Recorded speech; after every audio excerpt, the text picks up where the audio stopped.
ఎక్కడైతే గోదావరి పక్కన ఉన్న భూములు ఎన్నో సంవత్సరాల నుంచి వ్యవసాయం చేసుకున్న భూములను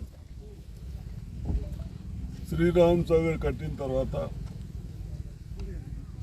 అప్పుడప్పుడు ఫ్లడ్కి ఎఫెక్ట్ అవుతూ ఉంది. అదేవిధంగా ఈసారి ఎక్కువ ఎందుకు అయిందంటే మహారాష్ట్ర నుంచి కూడా నీళ్ళు వచ్చినాయి.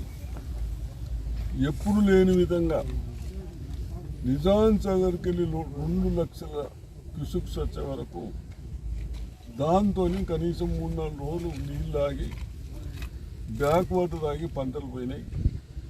నాకు తెలిసినంత మటుకు 4 days 4 రోజులు వరి పొలాలు కానీ సోయా కానీ ఉంటే పంటలు రావంటున్నారు.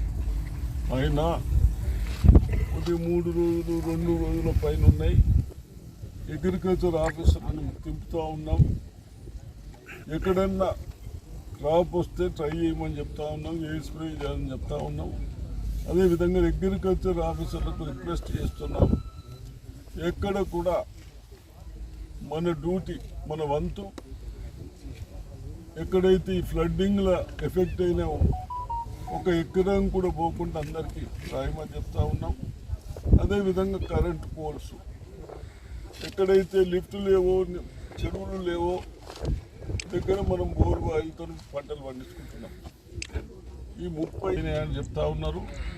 60 ట్రాన్స్ఫార్మర్ 10 పోల్స్ తప్పనిసరిగా ఇవన్నీ ఎక్కడైతే పంట పండించుకోవడానికి అవకాశం ఉందో అక్కడ వెహికల్ పోతే ట్రాన్స్ఫార్మర్ తొందరగా ఫిట్ చేస్తారు. అయినా ఇక్కడున్న వాళ్ళ అడ్వైజ్ ప్రకారం ఏదన్నా ఎంతన్నా కొద్దిగా రావడానికి వడ్లు ఛాన్స్ ఉంటే అవి కూడా చేయమని అగ్రికల్చర్ ఆఫీసర్ చెప్పడం జరుగుతుంది. పిఆర్ కానీ ఆర్ఎండ్బి కానీ ఎక్కడైతే ఈ ఫ్లడ్తో డ్యామేజ్ అయినాయి మీరు రాసి పంపండి. ఇమ్మీడియట్ అది రిపేర్ చేయడానికి మనం ప్రపోజల్ పంపిస్తాం.